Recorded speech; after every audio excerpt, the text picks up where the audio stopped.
These three forces are in equilibrium. We want to find x and y.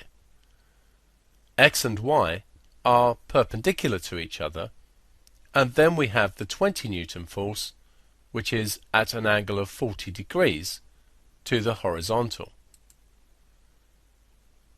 In order to compare these forces, we're going to have to resolve.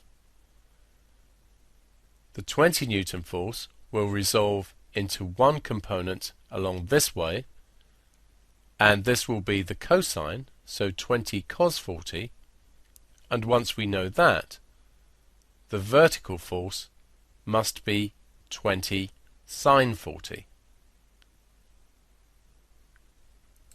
Since the forces are in equilibrium, the horizontal forces must be equal and opposite. Therefore, we must have that x is equal to 20 times the cosine of 40 degrees, and calculating this gives us that x is 15.3 newtons, correct to three significant figures. The same is true for the vertical forces. We must have that y is the same as 20 sine 40, so that they balance each other out.